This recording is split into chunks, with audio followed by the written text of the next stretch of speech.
Assalamualaikum students, this is me Fizanaz. Welcome to my YouTube channel Problem Analyzing with Fizanaz. अगर आप इस channel पे नए हैं तो प्लीज़ मेरे चैनल को सब्सक्राइब करें ताकि आपको मेरी हर आने वाली न्यू वीडियो का नोटिफिकेशन मिल जाए।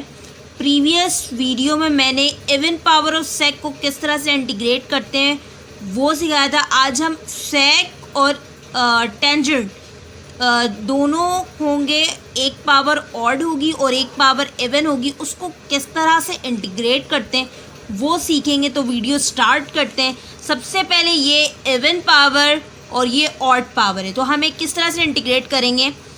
क्या किया मैंने, सेक की पावर 4 3x को मैंने सेक square 3x sec square 3x में ब्रेक कर दिया। क्यों किया मैंने, क्योंकि मुझे पता है कि tan का डेरिवेटिव सेक स्क्वायर 3x होता है, तो मुझे यहाँ पर सिर्फ एक सेक स्क्वायर 3x चाहिए। इस सेक स्क्वायर 3x को मुझे tan बनाना है, तो मुझे ये ट्रिग्नोमेट्री आइडेंटिटी याद है कि 1 + tan square x sec square x के इक्वल होता है।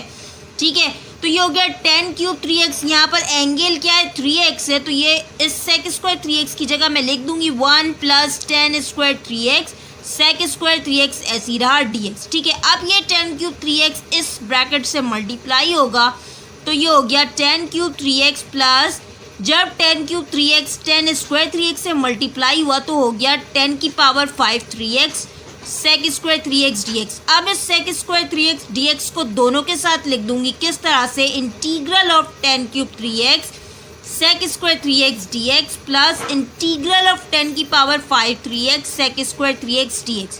अब अगर मैं देखूं तो पावर को हटा के 10 का डेरिवेटिव मौजूद है सेक स्क्वायर x और एंगल का डेरिवेटिव होना चाहिए यहाँ पर 3 dx।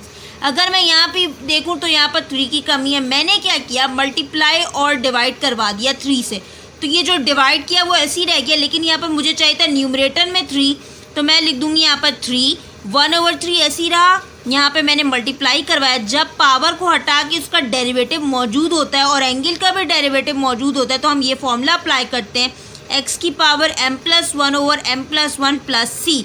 ठीक है, तो ये 1/3 ऐसी रह गया। tan 3 है तो पावर में +1 हो जाएगा, 3x/3 + 1 यानी 4 प्लस 1/3 ऐसी रहा। tan पावर इज़ 5 यानी 5 + 1 यानी 6 3x/6 प्लस c। तो ये हो गया 1/12 10 की पावर 4 3x प्लस 1/18 10 की पावर 6 3x प्लस c। ठीक है, thank you so much for watching my channel. Please subscribe it for more videos. अल्लाह हाफ़िज़।